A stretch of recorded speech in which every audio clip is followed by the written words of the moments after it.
Good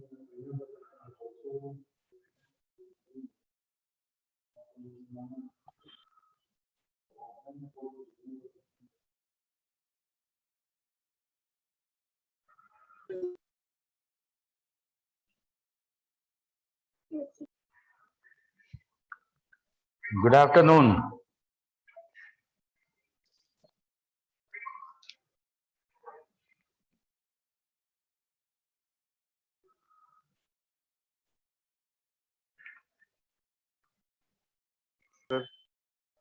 नहीं सुने, फिर से बोलो। Good afternoon sir. Good afternoon sir. Okay, तो लोग क्यों चले गए? कॉलेज आए थे। एक्सेल का क्लास ऑनलाइन ज्यादा अच्छा लगता है क्या?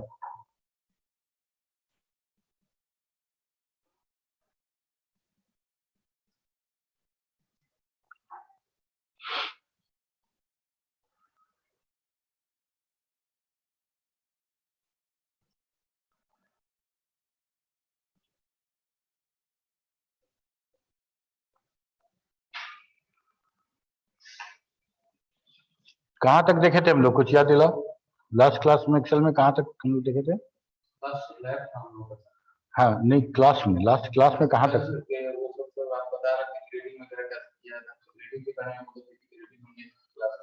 हाँ, वो तो एक्सरसाइज था ना। तो हम लोग पढ़ाई में कहाँ तक गए थे?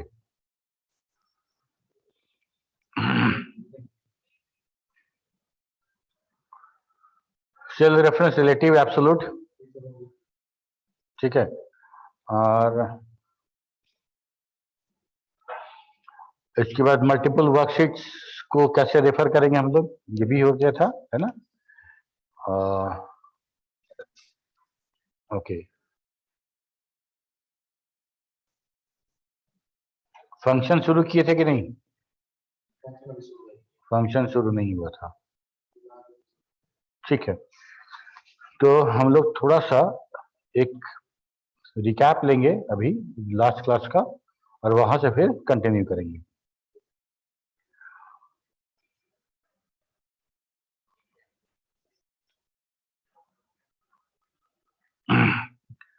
ठीक है,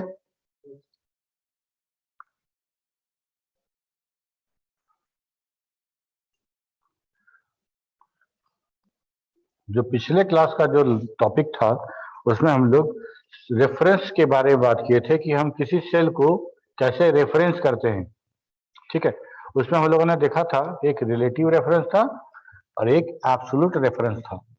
रिलेटिव रेफरेंस वाला जब फॉर्मूला हम लिखते हैं और जब उसको फिल हैंडल से फिल करते हैं उसके बाद वाले सेल में, तो जो रिलेटिव रेफरेंस है वो जैसे जैसे हम रोज बढ़ाते जाते हैं, मतलब अगर हम फिल हैंडल उसको होल्ड करके उसको डाउनवर्ड लेके जा रहे हैं तो हमारा नंबर ऑफ रोज चेंज हो रहा है। तो जैसे जैसे नंबर ऑफ रोज चेंज होगा फार्मूला में भी नंबर ऑफ रोज खुद ब खुद चेंज होने लगेगा, ठीक है। तो ये था हमारा रिलेटिव। एब्सोल्यूट वाला क्या था कि एब्सोल्यूट वाला जो फार्मूला होगा और उसमें जिस सेल के बारे में हम लोगों ने लिखा होगा वो कितना भी ड्रैग करो वो चेंज नहीं होगा, वो फिक्स रहेगा, ठीक है। तीसरा रेफरेंस हम लोग दे रहे थे कि इंट्रा सीट, ठीक है। एक शीट पे अगर कुछ इंफॉर्मेशन है दूसरे शीट पे लाना चाहते हैं हम, तो हम क्या करेंगे, उस शीट का हम रेफरेंस दे सकते हैं, जिसमें हम लोगों ने ये देखा था कि शीट का नेम और एक्सक्लेमेशन साइन और उसके बाद सेल का एड्रेस, ठीक है। ऐसे करते थे हम लोग। अगर सेल उस शीट को रीनेम कर दिए हो किसी नाम से और उस नाम में बीच में गैप है, एक वर्ड नहीं है दो वर्ड है, तो अब हम क्या करेंगे, तो हमको सिंगल कोट से उसको इनक्लोज कर देना होगा बस। एब्सोल्यूट रेफरेंस बनाने के लिए हम डॉलर का इस्तेमाल करते हैं। A1 लिखेंगे तो रिलेटिव होगा, $8 $1 लिखेंगे तो ये हमारा फिक्स हो जाएगा, ठीक है।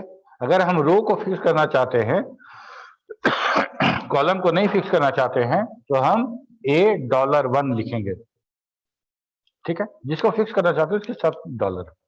अगर हम कॉलम के सामने डॉलर नहीं लगाए हैं इसका मतलब वो फिक्स नहीं है, वो चेंज करेगा। ठीक है, अगर हम कॉलम की तरफ से ड्रैग करेंगे तो कॉलम चेंज होता जाएगा, रो चेंज नहीं होगा, या दोनों में लगा देंगे तो दोनों मेरा फिक्स हो जाएगा। ठीक है, ये हो गया हमारा एब्सोल्यूट, और ये दोनों हो गया मेरा मिक्स टाइप का है। क्या है? क्यों? क्योंकि ए के साथ डॉलर नहीं लगा हुआ है, तो ए अभी भी रिलेटिव है ये, और जो रो नंबर 2 है वो हमारा एब्सोल्यूट हो गया। यहाँ पे देखो इस नए वाले में कि हम कॉलम के साथ डॉलर लगा दिए हैं, मतलब ये हमारा हो गया एब्सोल्यूट, और रो के साथ डॉलर नहीं लगाए हैं, इसका मतलब ये हमारा रिलेटिव है। क्लियर है? मल्टीपल वर्कशीट में कैसे करेंगे? बिल्कुल ऐसे ही, देखो यहाँ पे ये वाला ध्यान दो। शीट 1 ये वाला जो साइन है इसको हम इंग्लिश में बोलते हैं एक्सक्लेम्ड साइन, एक्सक्लेमेशन साइन, और प्रोग्रामिंग में इसको नॉट सिंबल भी बोलते हैं। नॉट लिखना हो तो हम लोग ऐसे ही लगा देते हैं। ठीक है, नॉट कहने का मतलब कि x बराबर 1 है और ये साइन के साथ x लिखेंगे तब उसका वैल्यू नॉट 1 हो जाएगा, मतलब 0 हो जाएगा। ठीक है, तो ये बात समझ में भी आ गई। ओके, अब बात करते हैं हम लोग फंक्शन के बारे में। फंक्शन क्या होता है? फंक्शन क्या होता है? हम लोग किसी भी प्रोग्रामिंग की बात करें, जहां सॉफ्टवेयर लिखते हैं, प्रोग्राम बनाते हैं, हर जगह फंक्शन होता है। हर जगह फंक्शन हमारे पास होता है। ये फंक्शन क्या है? तो ये प्री डिफाइंड स्टोर्ड कमांड है, या एक फॉर्मूला है जो पहले से बना के रखा गया है, और हमको सिर्फ उसको यूज करना है। हमको यूज करना है, उसके साथ पैरामीटर पास करना है, और हमको वो सारा का सारा रिजल्ट मिल जाएगा। ठीक है, पहले इसको ये देख लेते हैं, फिर इसको और डिफाइन करेंगे। A function is a predefined stored formula that performs calculation using a specific value in a particular order. All spreadsheet programs include common functions that can be used for quickly finding the sum average, count, min, max value for the range of the cell.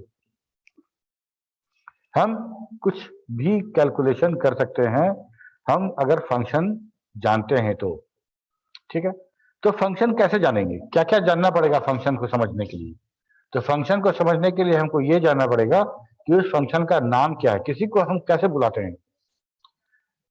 किसी को हमको बुलाने के लिए यहाँ तो अगर मान लो नाम नहीं मान लेते, ए ओ ऐसे करके बुला लेते हैं। ठीक है, लेकिन हम अगर कंप्यूटर की बात करें तो यहाँ पे ए आ ऊ करके नहीं बुला सकते, यहाँ पर उसका नाम पता होना चाहिए। ठीक है, तो हमको फंक्शंस का नेम पता होगा, और वो फंक्शन किस काम के लिए है, और उस काम को करने के लिए उसको डेटा चाहिए होगा। फॉर एग्जाम्पल, हम जानना चाहते हैं कि एक पूरा का पूरा सैलरी है पूरे स्टाफ का, और उसमें से मैक्सिमम सैलरी किसकी है, तो मैक्सिमम फाइंड करना पड़ेगा हमको। तो मैक्स फाइंड करके बताओ, हम ये बोलेंगे एक्सेल को। ठीक है, तो उसके लिए जो फंक्शन का नाम है वो है मैक्स। तो मैक्स अगर हम तुम समझ लो प्रत्यय, मान लो तुम फंक्शन हो मैक्स, हम तुमको बोलेंगे कि हमको मैक्स फाइंड करके बताओ, तो तुम्हारा अगला सवाल होगा कि किस नंबर में से मैक्स फाइंड करें। तो हम तुमको एक नंबर रेंज देंगे ना, जिस नंबर पर तुम काम करोगे। मान लो हम तुमको बोलते हैं सम कर दो, तो बोले किसका, तो हम बोलेंगे कि भाई सेल ये और सेल ये, इस दोनों के वैल्यू को तुम सम कर दो। ठीक, तो फंक्शन को हम कॉल करके उसके नाम से कॉल करेंगे, और कॉल करने के बाद उसको हम वो सारा डेटा प्रोवाइड करेंगे जिस डेटा पे उसको काम करना है। बस समझ में आ रही है? तो हमको ये पता होना चाहिए, दो चीज फंक्शन के बारे में है। Every function has two part, first is function name, और मोस्ट केसेस में फंक्शन नेम से तुमको पता चल जाएगा कि ये फंक्शन क्या परफॉर्म करने वाला है, क्या परफॉर्म करने वाला है। ठीक है, और आर्गुमेंट लिस्ट, आर्गुमेंट लिस्ट मतलब आर्गुमेंट लिस्ट बोलो या उसको पैरामीटर लिस्ट भी बोलते हैं। वो लिस्ट है, वो डेटा है जिसपे उस फंक्शन को काम करना है। ठीक है, मान लो तुम लोग में से हम सबका नाम रख दें फंक्शन के नाम पे, तो कोई सम होगा, कोई प्रोडक्ट होगा, कोई मिन होगा, कोई मैक्स होगा।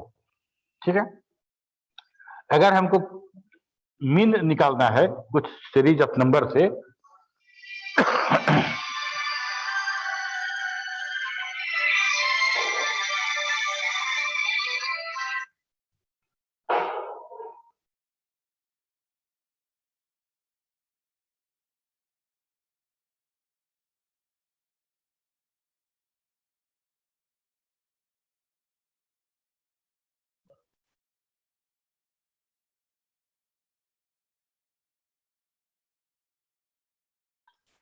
हाँ, तो कह रहे थे, तो मान लो किसी को हम बुलाएं कि चलो मीन खड़ा हो जाओ, अब मीन निकाल दो, तो तुम बोलोगे नंबर मांगोगे, ठीक है। तुम्हारा पहला काम होगा कि तो मीन तो निकाल देंगे, लेकिन हमको वो नंबर्स बताइए, है ना, द सेट ऑफ नंबर्स जिसमें से हमको मिनिमम खोजना है। तो वो जो हम नंबर तुमको प्रोवाइड करेंगे उसी को हम बोल रहे हैं पैरामीटर या आर्गुमेंट, ठीक है। तो ये हो गया फंक्शन। फॉर एग्जाम्पल यहाँ देखते हैं हम लोग सम ब्रैकेट के अंदर A1 to A9 clone sign है, मतलब ये रेंज बता रहे हैं, रेंज बता रहे हैं, ठीक है। तो A1, A2, A3, A4, A5 करते करते हमको A9 तक जाना है, और टोटल A1 से A9 को के सेल के डेटा को ऐड कर देना है, ठीक है। फॉर्मूला जो हम लोग लिख रहे थे, तो हम लोग इक्वल टू से शुरू कर रहे थे, तो फंक्शन भी कैलकुलेशन ही है, मैथमेटिक्स ही है यहाँ पे। तो इसीलिए जब भी हम फंक्शन कॉल करेंगे तो इक्वल टू साइन के साथ करेंगे। इक्वल टू साइन के साथ नहीं करोगे तो एक्सेल ये सोचेगा ही नहीं, मतलब उसको समझ में नहीं आएगा कि यू नीड कैलकुलेशन और सम अर्थमेटिक कैलकुलेशन, ठीक है। तो इक्वल टू साइन से शुरू करना है। सम को दो तरीके से यूज कर सकते हैं, या तो हम सेल का रेंज दे दें, या अलग अलग वैल्यू कॉमा से सेपरेट करके भी दे सकते हैं, जैसे A1, A2, A3। तो ये क्या करेगा, A1, A2, A3 तीनों को ऐड करके रिटर्न कर देगा, ठीक है। रिटर्न कर देगा कहने का मतलब कि जिस सेल में हम फॉर्मूला लिख रहे हैं उसी सेल में ये वैल्यू रिटर्न कर देगा, मतलब अपना काम करके रिजल्ट वहां पे शो करा देगा, ठीक है।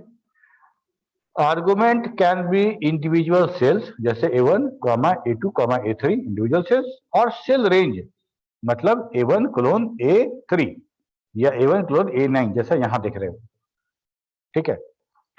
और फंक्शन के बाद जो पैरामीटर है उस पैरामीटर के लिस्ट को या पैरामीटर को फंक्शन में पास करने के लिए हम लोग यूज करते हैं पैरेंथेसिस, ये छोटी वाली ब्रैकेट, ये आवश्यक है, ये आवश्यक है।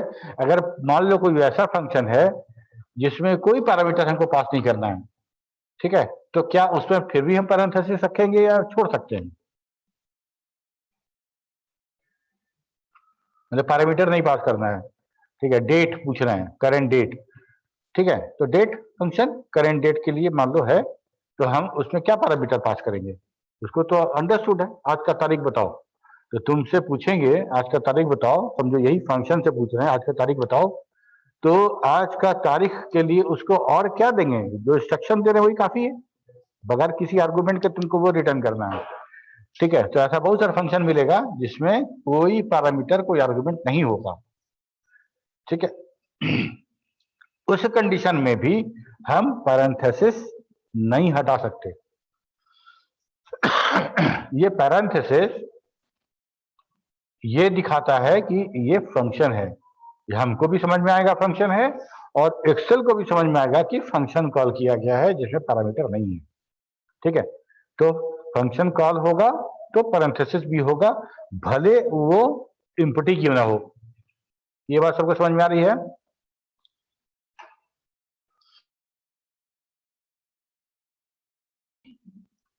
कुछ तो रिस्पॉन्ड करो तुम लोग। अनामिका, नंदनी, दीपा कुमारी, ऋतिक,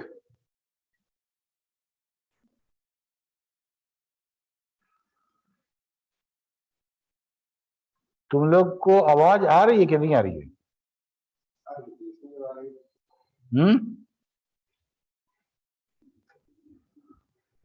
यस सर, आ रही है सर आवाज। तो इतना टाइम क्यों लगा रहे हो रिस्पॉन्ड करने में? लॉगिन करके घूम रहे हो, मोबाइल के पास नहीं हो क्या? तो रैंडमली हम नाम पुकारेंगे, जो रिस्पॉन्ड नहीं करेगा उसको हम रिमूव कर देंगे मीटिंग लिस्ट से, या फिर कैमरा ऑन करवा लेंगे सबका।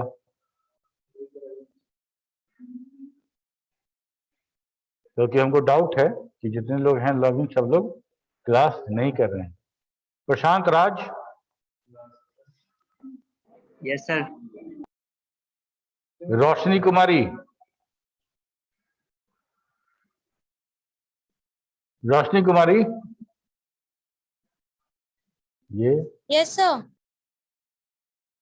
ठीक है, बच गए, अभी तो रिमूव करने वाले थे। और इधर कौन है ये? मोहम्मद सुभान। Yes sir. चलो ठीक है। ओके, तो ये समझ में आ गया। Argument can be individual cell या रेंज ऑफ द सेल।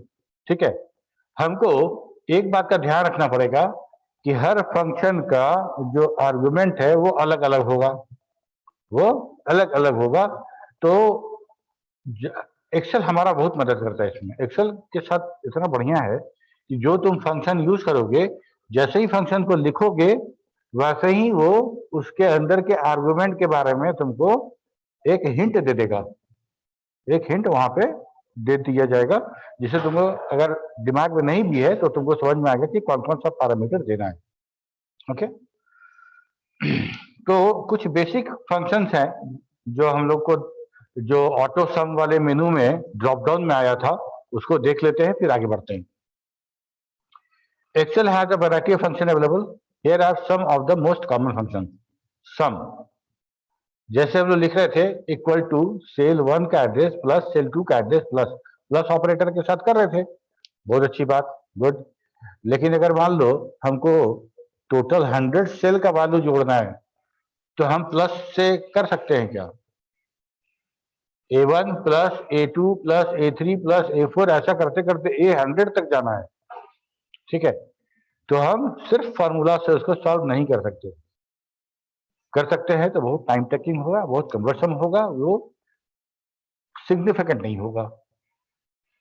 तो अब सम का बात करते हैं। सम में क्या करना पड़ेगा हमको? इक्वल टू से शुरू करेंगे, देखेंगे सम, और ब्रैकेट ओपन करने वाले लिखेंगे A1 colon sign A100, starting और एंडिंग, स्टार्टिंग और एंडिंग, बस 2 सेल देना है, वो पूरा का पूरा रेंज आपका जुड़ जाएगा।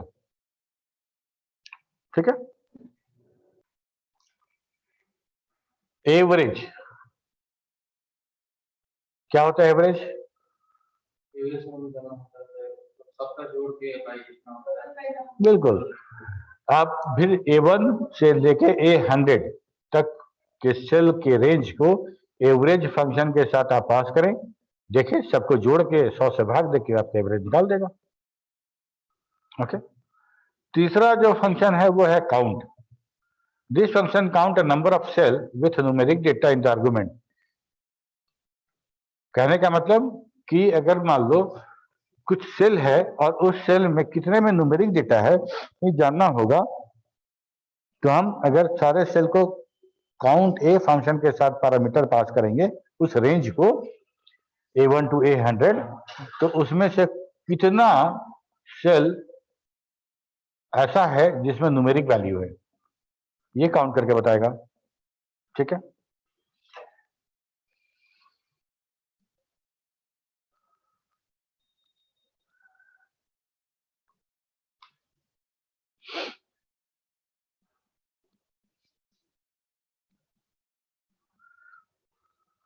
ओके, तो काउंट क्या करता है? मेरा न्यूमेरिक डेटा वाला सेल को काउंट करता है।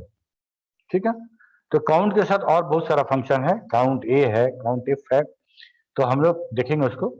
काउंट ए एक फंक्शन और है जिसमें वो काउंट ऑल, मतलब A for all, count all, वो सेल को सारे को, डेट हो, कैरेक्टर हो, नंबर हो, सबको वो काउंट कर देता है। मैक्स मतलब finding maximum value in the range of cell. Min finding minimum of the range of cell.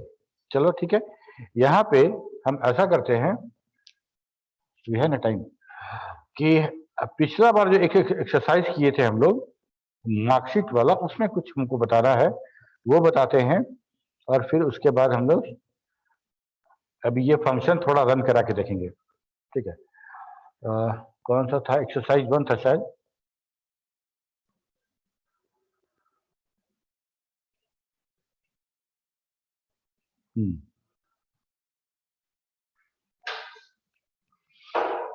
अच्छा, मान लो इस तरह का कोई डेटा है जिसमें हमको ये सब जोड़ना है। वैसे अलग अलग सब्जेक्ट में सबको क्या नंबर आइए जोड़ने का कोई मतलब नहीं बनता है, लेकिन मान के चलते हैं कि हमको जोड़ना है। दिख रहा तुम लोग को?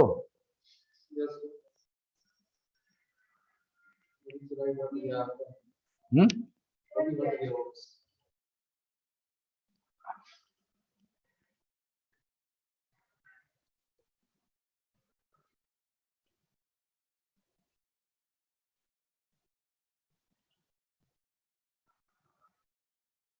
स्क्रीन शेयर नहीं है।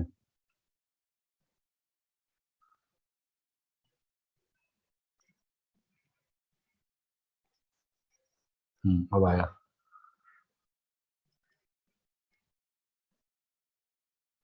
ठीक है, ये हम लोग बनाए थे ना?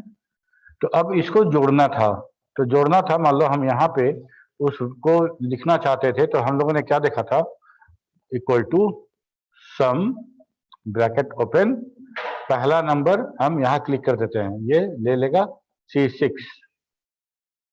क्लोन साइन, फिर ये लास्ट वाला C12 ब्रैकेट बंद इंटर, ये हो गया कैलकुलेट। ठीक है, अब जिस समय हम कैलकुलेट किए उसके बाद अगर कुछ नंबर ऐड होता है इस लिस्ट में, तो क्या ये अपने आप अपडेट हो जाएगा क्या? हम लोगों ने C12 तक लिया था, मतलब C13 से उसको कोई मतलब नहीं है। ठीक है, C13 से उसको कोई मतलब नहीं है। ठीक है, इसको कैसे ठीक किया करें? हम अपने फंक्शंस को डायनेमिक बनाना चाह रहे हैं कि अगर उसमें उस सीट में कोई डेटा और ग्रो करता है, वो सीट हमारा, तो हमारा जो कैलकुलेशन है, जो फॉर्मूला अप्लाई किया गया है, वो खुद ब खुद अपडेट भी हो जाएगा। कैसे करेंगे? तो करना क्या है कि देखो, हमको डायनेमिक रखना है, तो उसके लिए सबसे अच्छा तरीका है कि लिखो सम। सम में लिखने के बाद हम लिखेंगे C2C, मतलब हम ये वाला काउंट करेंगे, A to J नहीं, C to C, C to C। ठीक है, तो अब हम कोई नंबर रो के लिए दिए ही नहीं है। देखो यहाँ पे दिख रहा होगा तुम लोग को।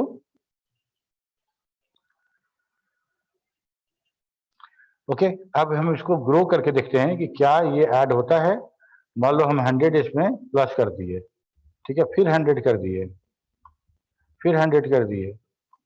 ठीक है, तो अब हमारा ये डायनेमिक हो गया। इस तरह कोई भी कैलकुलेशन हम करते हैं अपने शीट पे, और वो शीट अगर बाद में ग्रो होता है, उस पर कुछ डेटा ऐड होता है, तो सारा का सारा फंक्शन हमारा डायनेमिकली काम करेगा, और नए इंटर डेटा पे भी काम ऑटोमेटिकली वो परफॉर्म करेगा। ठीक है, ओके। इसके बाद अब हम लोग को देखना था एवरेज और ये सारा का सारा। ठीक है, तो ये तो हम लोग देख लिए, सम फंक्शन था। एवरेज कैसे होगा? एवरेज देखो यहाँ पे हमको फंक्शन दिख भी रहा है सारा का सारा सजेशन में। अगर कोई फंक्शन हम सेलेक्ट करते हैं, और या तो माउस से क्लिक कर लो, या तो उस फंक्शन को सेलेक्ट कर लो डाउन एरो अप एरो जाके, और वहां से फिर टैब लगाओ, और ये शुरू हो गया। अब देखो तुमको दिख रहा होगा कि इसके पैरामीटर में क्या दे रहा है, नंबर 1 कॉमा और बिग ब्रैकेट में number 2 comma dot dot dot dot and so on. ठीक है, इसमें नोटिस करने वाली एक बात है कि नंबर 1 तो ठीक है, नंबर 2 को बिग ब्रैकेट में क्यों दिया गया है? नंबर 2 को बिग ब्रैकेट में इसलिए दिया गया है कि जो पैरामीटर हमको बिग ब्रैकेट में दिखेगा इसका मतलब वो ऑप्शनल है। ऑप्शनल कहने का मतलब that is not mandatory to provide that parameter. Okay, तो हम नंबर 1 प्रोवाइड करेंगे, नंबर 2 अगर है तो प्रोवाइड कीजिए, कॉमा, नंबर 3 है तो प्रोवाइड कीजिए, comma comma comma and so on. या फिर रेंज दीजिए। रेंज दीजिए कैसे? हम फिर डायनेमिक रखेंगे सी टू सी, हम रो नहीं देंगे। इससे क्या होगा कि हमारा ये कंटेंट ग्रो करता रहेगा, तब भी ये काम करता रहेगा। तो इसे मान लो हम इसमें से 50 ऐड कर दे, ठीक है, तो हमारा ये दोनों ऐड भी चेंज हो गया और ये भी चेंज हो गया। एग्जैक्टली इसी तरह से हमारा मिन मैक्स भी काम करेगा। एक मैक्स करा के देखते हैं, मैक्स सी टू सी 100, इसको 200 कर देते हैं।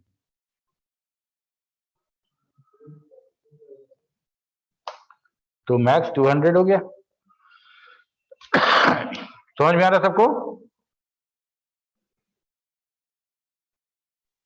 Yes sir. Yes sir. Good.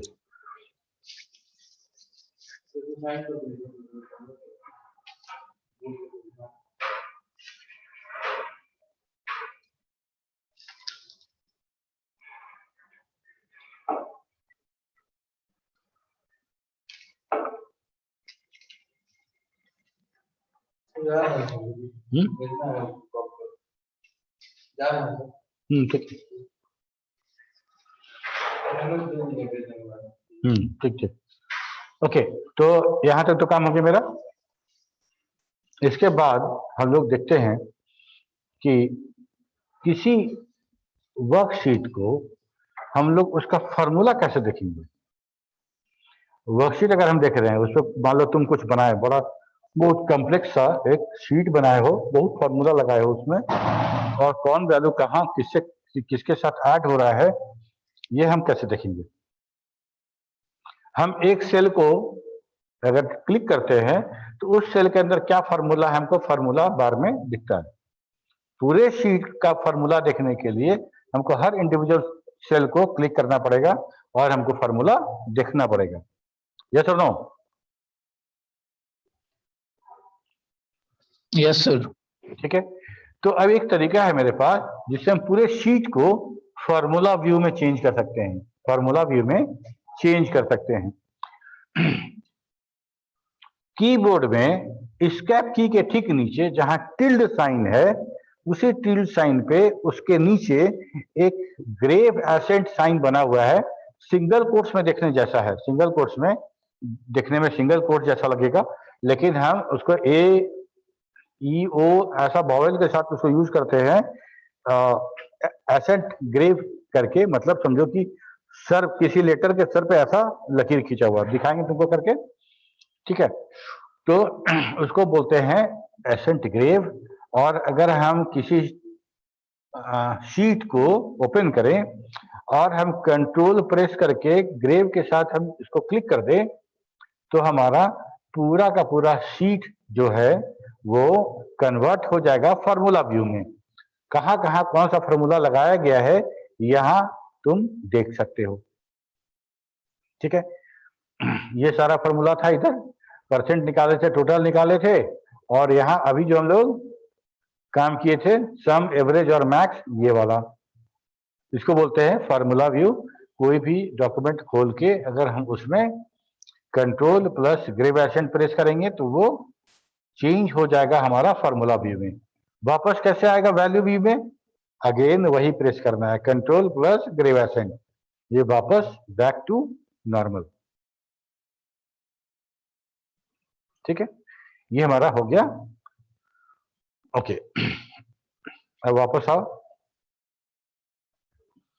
तो यहाँ पे if we have a lot of formulas and function in our spreadsheet and we want to see all formulas and function together, then we need to switch to formula view. Just hold the control key and press this grave accent. ये वाला जो की देख रहे हो grave accent, ये वाला, इसी को बोलते हैं grave accent. This is usually located just below the escape key of the keyboard and keyboard press control plus grave accent again to switch back to the normal view. Clear है? इसके बाद हम लोग फंक्शंस को देखने के लिए कुछ मैंने कुछ कैटेगरी में बांट दिया है इसको, ताकि हम लोग को आसानी हो उसको पढ़ने में भी और पढ़ाने में भी। ठीक है, तो हम लोग अभी डेट और टाइम फंक्शन के बारे में देखेंगे। इसके बाद हम लोग न्यूमेरिक फंक्शन के बारे में देखेंगे, न्यूमेरिक, सिंपल न्यूमेरिक और कंडीशनल न्यूमेरिक जो कैलकुलेशन होता है उसको भी देखेंगे। और तब उसके बाद कुछ टेक्स्ट वाला जो है, जैसे कनकैटिनेट करना और ये वो फाइंड रिप्लेस वाला, इस तरह का कुछ फार्मूला है, वो भी देख लेंगे हम लोग। ठीक है, उसके बाद फिर हम आगे बढ़ेंगे। ये फार्मूला बहुत इंपॉर्टेंट है, पूरा फार्मूला का ही खेल है, पूरा फार्मूला का ही सारा का सारा एक्सेल है, वो बहुत आवश्यक है इसको जानना। डेट टाइम फंक्शन वो फंक्शन है जिससे हम डेट टाइम मैनेज करते हैं। ठीक है, तो enter a date in the Excel we use forward slash और हाइफन माइनस साइन, है ना। ये कैरेक्टर हम सेपरेटर के लिए यूज करते हैं डेट में, और टाइम में सेपरेटर यूज होता है colon sign. We can also enter a date and time in one cell. Actually क्या है कि जो डेट बोलते हैं हम लोग, डेट टाइम, तो डेट और टाइम एक ही डेटा है, एक ही डेटा है जिसमें डेट और टाइम अलग अलग, हम उसको या तो साथ में रखें या तो फिर हम उसको फॉर्मेट करके उसको सिर्फ डेट उसका एक्सट्रैक्ट करें, हमको टाइम की आवश्यकता नहीं है। ठीक है, तो उस डेट टाइम, जहां टाइम की आवश्यकता नहीं है वहां बार बार टाइम लिखा जाएगा, तो कोई आवश्यकता नहीं है उसकी, तो हम वहां पे उसको, उस वैल्यू को फॉर्मेट कर लेते हैं प्रोग्रामिंग में। यहाँ पे क्या है कि हम अगर, मेरे पास अलग अलग फार्मूला है, क्या फंक्शन है कि हम डेट टाइम दोनों चाहते हैं या सिर्फ डेट चाहते हैं या सिर्फ टाइम चाहते हैं, तीनों रूप से इसको काम कर सकते हैं। ठीक है, स्टार्ट करते हैं। तो सबसे पहले टुडे यहाँ पे देखो पैरेंथेसिस है लेकिन ब्लैंक है। ब्लैंक कहने का मतलब इस फंक्शन को कुछ पैरामीटर नहीं चाहिए, उसको आज का डेट बताना है, और आज जिस सिस्टम पे हम कॉल कर रहे हैं उस सिस्टम का जो सिस्टम डेट है वही डेट ये पिक करके लेके बताएगा। गलत सही इसको नहीं पता। अगर मेरे सिस्टम में डेट पहले का है तो वो ये वही पहले वाला डेट बताएगा, ये नहीं बोलेगा कि आपका सिस्टम का डेट पहले का है। ठीक है, तो ये क्या करेगा, करेंट सिस्टम डेट, तो इसमें कोई पैरामीटर नहीं है, फिर भी पैरेंथेसिस देंगे, closing, opening and closing both. Okay, अगर हम लिखते हैं नाउ, तो ये हमको सिस्टम डेट और सिस्टम का टाइम, करेंट टाइम, वो दोनों बताएगा। ठीक है, इसके बाद तीसरा है our minute second. It will give our minute second value from the time serial number. Time serial number को समझते हैं, इसके पहले हम समझते हैं कि डेट सीरियल वैल्यू क्या होता है, उसके बाद समझना आसान हो जाएगा टाइम वैल्यू को। जॉर्जियन कैलेंडर के हिसाब से 1 जनवरी 1900 1900 ये हमारा कैलेंडर का पहला दिन था जॉर्जियन कैलेंडर के हिसाब से, और हम लोग उसी कैलेंडर को फॉलो करते हैं यहाँ पे कंप्यूटर साइंस में। ठीक है, तो एक्सेल ने क्या किया कि 1 जनवरी 1900, पहला जनवरी 1900 का जो दिन था उसको काउंट किया 1, उसके नेक्स्ट डे जनवरी 2 को काउंट किया 2, उसके अगला दिन को 3, 4, 5, 6 ऐसा काउंट करता चला गया, और वही काउंटिंग अभी तक है।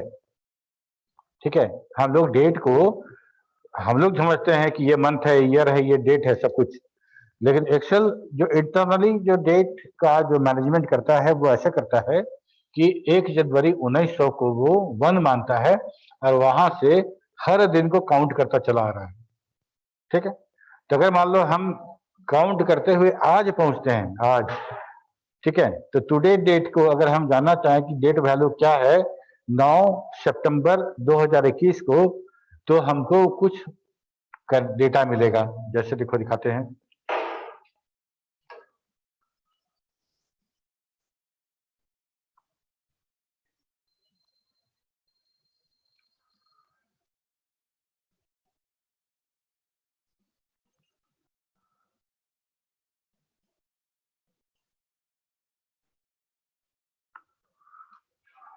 इक्वल टू डेट वैल्यू, और आज का डेट है मेरा 9/9/2021।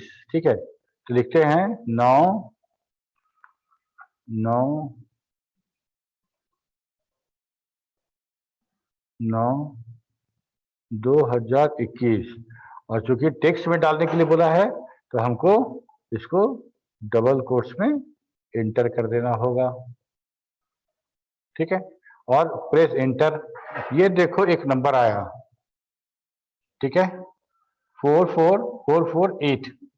मतलब अगर हम कंटिन्यूअस अगर 1 जनवरी 1900 से हर दिन काउंट करना शुरू करें तो आज जो हमारा होगा 44,448 वहां दिन होगा। ये बात समझ में आ रही है सबको?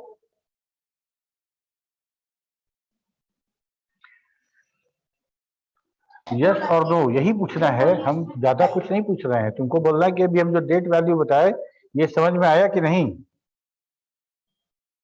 तुम्हारा भी